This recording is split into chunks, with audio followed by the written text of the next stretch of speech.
siapalah diriku tanpamu. Oh bagaimanalah di kau tidak ku rindu. Siapalah diriku tanpamu. Oh bagaimanalah di kau tidak ku rindu.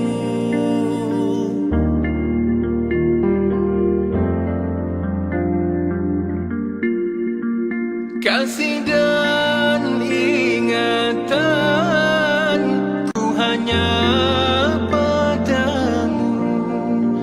Tiada yang dapat menafikan itu. Hidupku penuh arti sejak kita bertemu. Hadirmu menerangi mendung di hatiku. Siapalah diriku tanpamu. Oh bagaimanalah di kau tidak ku rindu. Siapalah diriku tanpamu. Oh bagaimanalah di kau tidak ku rindu. Apalah arti diri andai di kau bersedih. Diam nafasku tuh menggembirakanmu. Biarpun leherku putus untuk itu. Demi Allah ku reda berada di jalanmu. Man ana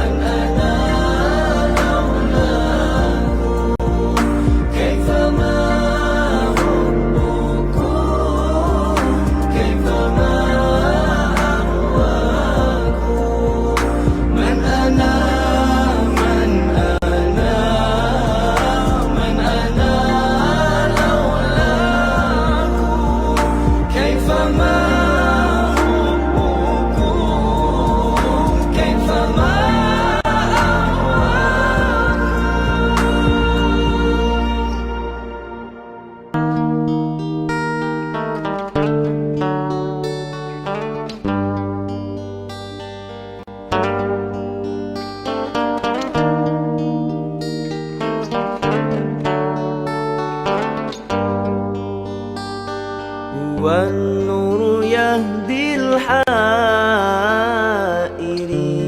ضياؤه وفي الحشر ظل المرسلين لواؤه تلقى من الغيب المجرد حكمة أمطرت في الخافقين سماؤه بها أمطرت في الخافقين سماؤه والنور يهدي الحائرين ضياؤه وفي الحشر ظل المرسلين لواؤه تلقى من الغيب المجرد حكمة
Apalah arti diri andai di kau bersedih.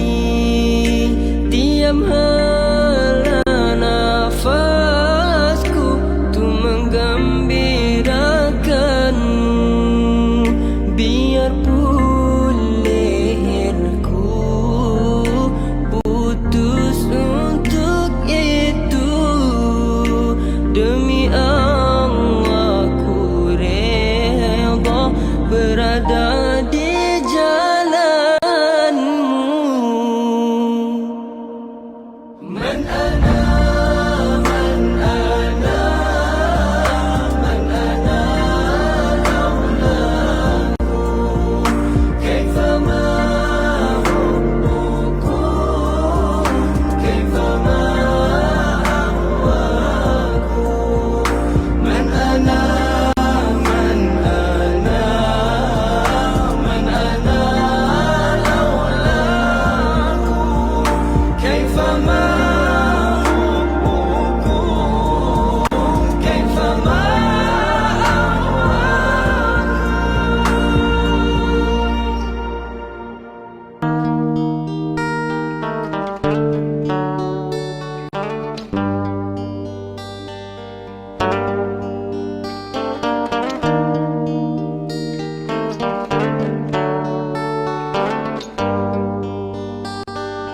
والنور يهدي الحائرين ضياؤه وفي الحشر ظل المرسلين لواؤه تلقى من الغيب المجرد حكمة أمطرت في الخافقين سماؤه بها أمطرت في الخافقين سماؤه والنور يهدي الحائرين ضياؤه وفي الحشر ظل المرسلين لواؤه تلقى من الغيب المجرد حكمة بها أمطرت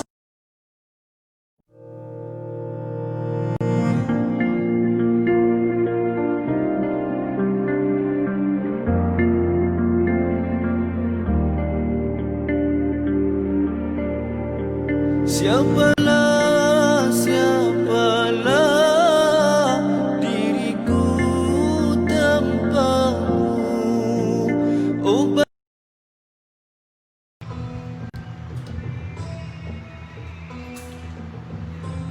Bismillahirrahmanirrahim. Assalamualaikum warahmatullahi wabarakatuh. Alhamdulillahirabbil alamin. Wassalatu wassalamu ala asyrafil anbiya'i wal mursalin wa ala alihi wa sahbihi ajma'in.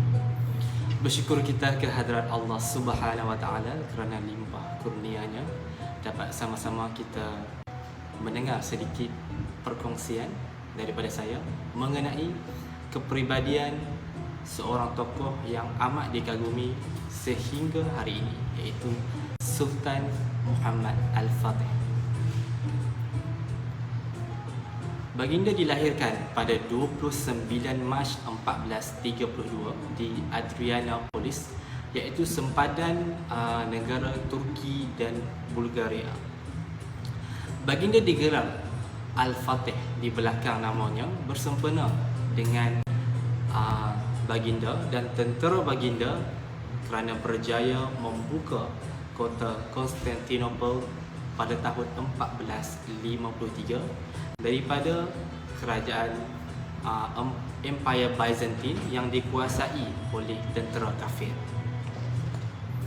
Baginda meninggal dunia pada 3 Mei 1481 kerana sakit gaul Tetapi ada riwayat yang mengatakan bahawa baginda meninggal dunia kerana diracun oleh musuh baginda. Baginda merupakan sultan yang memerintah Empire Uthmaniyah dalam masa yang singkat, iaitu dari tahun 1444 hingga 1446, dan kemudian meneruskan pemerintahan daripada 1451 hingga 1481. Baginda menakluk kota Konstantinopel hanya berumur 21 tahun, yang membawa kepada kehancuran Empire Byzantine. Ketika baginda masih kecil, ayah baginda iaitu Sultan Murad berkata kepada baginda setiap hari, berulang-ulang, rumah baginda berada di hadapan Empire Byzantine, iaitu kota Konstantinopel yang dilapisi dengan tembok yang besar dan berlapis-lapis. Baginda berkata kepada anaknya yang masih kecil ketika itu, kota Konstantinopel itu akan ditakluki oleh engkau, Muhammad. Dan hadis yang Nabi riwayatkan, iaitu sebaik-baik tentera, kota Konstantinopel akan ditakluki oleh orang Islam. Tenteranya adalah sebaik-baik tentera dan pemimpinnya adalah sebaik-baik pemimpin. Hadis itu adalah merujuk kepada dirimu, anakku. Bayangkan setiap hari Sultan Murad memberitahu kepada anaknya, dan akhirnya dalam hati Sultan Muhammad Al-Fatih menjadi sebuah semangat untuk baginda menakluki kota Konstantinopel itu. Sebelum ini pelbagai percubaan untuk menakluki kota tersebut, untuk meruntuhkan, tetapi mereka gagal. Ramai sahabat Nabi yang berusaha untuk membuka dan menakluki kota tersebut. Hampir 800 tahun, termasuklah sahabat Nabi yang syahid, iaitu Sayyidina Abu Ayyub Al-Ansari, untuk menyerang kota Konstantinopel itu ketika pemerintahan Khilafah Bani Umayyah. Kemudian kita lihat pula bagaimana baginda berjaya untuk menakluki kota tersebut. Sebelum baginda berjaya, baginda membuat sedikit kajian mengenai punca-punca kekalahan tentera Islam sebelum-sebelum ini yang cuba untuk menyerang tetapi mereka gagal. Lalu Sultan Muhammad Al-Fatih mengkaji punca-punca kerana mereka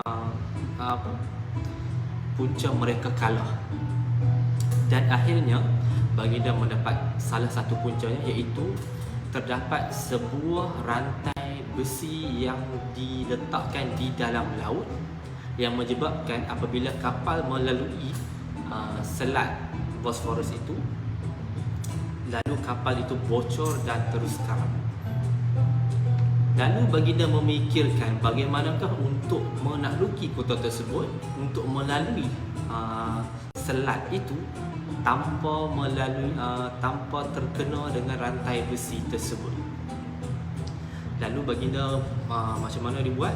Baginda menaikkan dan mengarahkan tentera-tenteranya yang seramai 250,000 orang itu membawa kapal naik ke atas bukit pada waktu malam, dan akhirnya selepas mereka solat subuh dan sebagainya, mereka menurunkan kapal itu, dan akhirnya mereka berada di hadapan kapal, berada di hadapan kota Konstantinopel dan bersedia untuk menyerang. Tentera kafir pada ketika itu merasa hairan, bagaimanakah keadaan itu berlaku tanpa menyentuh rantai yang berada di dalam laut itu. Sedangkan secara logiknya, kapal yang melalui tempat itu akan bocor dan lalu karam. Peperangan ketika itu, selepas mereka berada di lautan itu, di hadapan kota Konstantinopel itu, peperangan berlangsung selama 53 hari. Dan akhirnya pada tahun yang sama, iaitu 1453, kota Konstantinopel berjaya sepenuhnya dikuasai oleh orang Islam. Setelah baginda berjaya menakluki kota tersebut, yang dilakukan, perkara yang pertama sekali dilakukan oleh tentera dan Sultan Muhammad Al-Fatih, iaitu mengadakan solat yang pertama. Kenapa yang pertama? Kerana selama kota itu berada di atas muka bumi, kota itu dikuasai oleh tentera kafir. Jadi kerana itulah ia menjadi solat yang pertama, dan kebetulan mereka menakluki kota tersebut pada hari Jumaat, hari kemenangan mereka. Lalu pada ketika itu, Sultan Muhammad Al-Fatih mencari siapakah yang akan menjadi imam untuk solat yang pertama itu. Lalu Sultan Muhammad Al-Fatih bertanyakan 3 soalan untuk mencari siapakah yang layak untuk menjadi imam, iaitu dalam masa yang sama melakukan sujud syukur kerana berjaya menakluki kota tersebut. Baginda mengajukan 3 soalan. Yang pertama, wahai sahabat-sahabatku, siapakah di antara kalian daripada umur akil balik hingga ke saat ini tidak pernah meninggalkan solat 5 waktu? Sekiranya pernah meninggalkan sila duduk dan tidak pernah meninggalkan sila berdiri. Bayangkan tentera baginda yang ketika itu yang masih berbaki, kesemuanya masih berdiri. Bayangkan tentera-tenteranya yang seramai itu, sehingga daripada umur akil balik mereka sehingga ke saat mereka memenangi peperangan itu, tidak ada seorang pun tenteranya yang tidak pernah meninggalkan solat 5 waktu. Kemudian baginda tidak berpuas hati kerana masih tidak ada lagi calon yang layak untuk menjadi imam. Seterusnya baginda mengajukan soalan yang kedua. Wahai sahabat-sahabat, siapakah di antara kalian yang tidak pernah meninggalkan solat sunat rawatib daripada umur akil balik hingga ke saat ini? Bayangkan tenteranya yang masih berdiri tadi, separuh daripada yang masih berdiri itu telah duduk, dan separuh lagi masih tetap berdiri.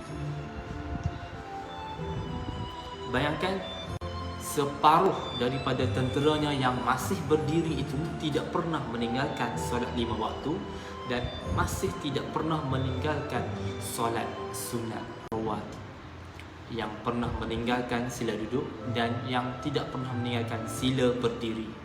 Bayangkan pada ketika itu separuh daripada tenteranya masih berdiri.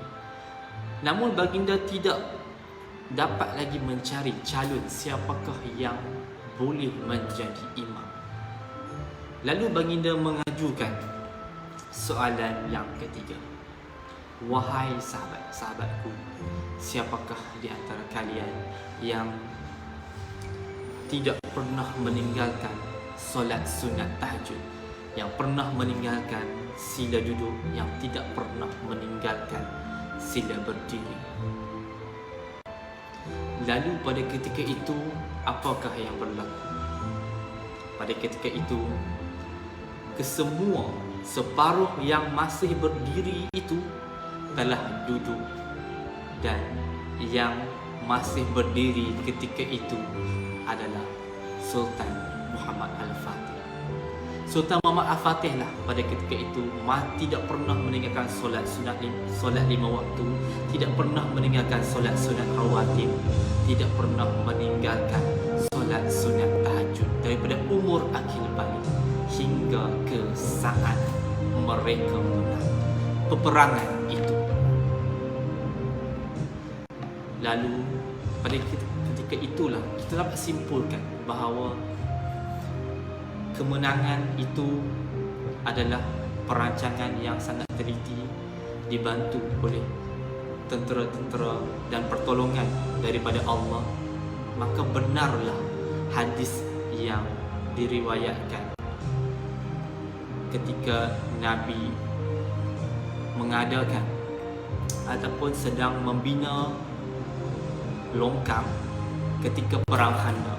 Pada ketika itulah baginda meriwayatkan sebuah hadis bahawa ketika kota Konstantinopel akan ditakluki oleh orang Islam, tenteranya adalah sebaik-baik tentera dan pemimpinnya adalah sebaik-baik pemimpin. Maka benarlah hadis yang diriwayatkan ketika itu. Hadis itu merujuk kepada Sultan Muhammad Al-Fatih. Jadi secara kesimpulan, apakah yang menjadi punca ataupun sebab-sebab kejayaan Sultan Muhammad Al-Fatih? Yang pertama, tidak lain dan tidak bukan adalah kerana amalan solat baginda.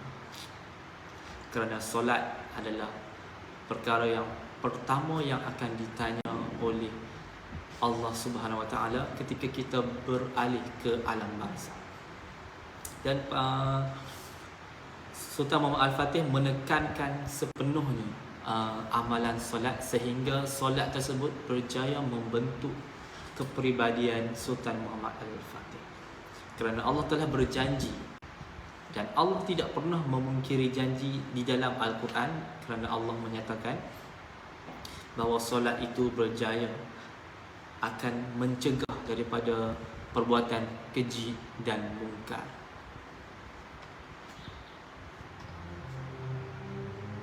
Maka hadis yang diriwayatkan oleh Nabi Muhammad SAW ketika perang Khandaq, ketika itu Nabi Muhammad bersama-sama dengan para sahabat membina lubang, membina longkang ketika perang Khandaq itu.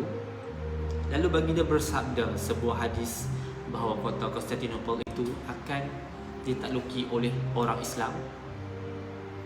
Dan sejak daripada dilafazkan hadis tersebut, ramai sahabat Nabi ketika itu ingin membenarkan kata-kata Nabi. Mereka berusaha untuk menjadi bahawa mereka lah yang Nabi maksudkan.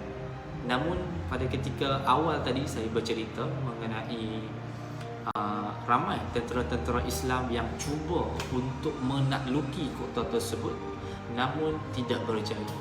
Namun hadis itu sebenarnya merupakan jawapan kepada persoalan bahawa Sultan Muhammad Al-Fatih lah yang membuka kota Konstantinopel daripada tangan orang Islam. Kerana pada ketika itu kota Konstantinopel yang sekarang ini dipanggil sebagai Istanbul merupakan pintu utama kepada dunia Eropah.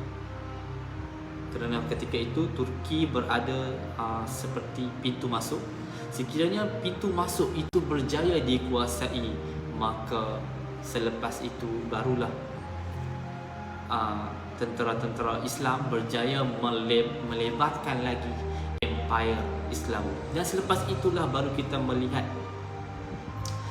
kejayaan tamadun-tamadun Andalusia dan sebagainya yang menjadi titik kejayaan dan kegemilangan dunia Islam. Saya rasa setakat itu sahaja perkongsian mengenai Sultan Muhammad Al-Fatih. Semoga dengan perkongsian yang ringkas ini dapat memberikan kita semangat supaya lebih menjaga solat dan akan membentuk peribadi kita menjadi peribadi yang terbaik, tidak hanya di dunia tetapi insya-Allah sehingga di akhirat. Sekian sahaja daripada saya. Assalamualaikum warahmatullahi wabarakatuh. Sebelum saya menutup, kita akan membacakan sedikit doa. Bismillahirrahmanirrahim. Alhamdulillahirabbil alamin. Wassalatu wassalamu ala asyrafil anbiya'i wal mursalin wa ala alihi wa sahbihi ajma'in. Allahumma ahya bil iman wa amisna bil iman wa ahshurna bil iman wa adkhilna jannata ma'al iman bi rahmatika ya arhamar rahimin. Allahumma zidna ya rabbi fahman nabiyyin wa hifdzal mursalin wa ilhamal malaikatil muqarrabin fi afiyatin ya arhamar rahimin. Allahumma akhrijna min dhulumatil wahmi wa akrimna bi nuril fahmi wa aftah lana abwabal ilmi wa zayyinna bi akhlaqil hasanati wal hilmi. Rabbana atina fid dunya hasanah wa fil akhirati hasanah wa qina adzaban. Wa sallallahu ala sayyidina Muhammad wa ala alihi wa sahbihi ajma'in. Walhamdulillahi rabbil alamin.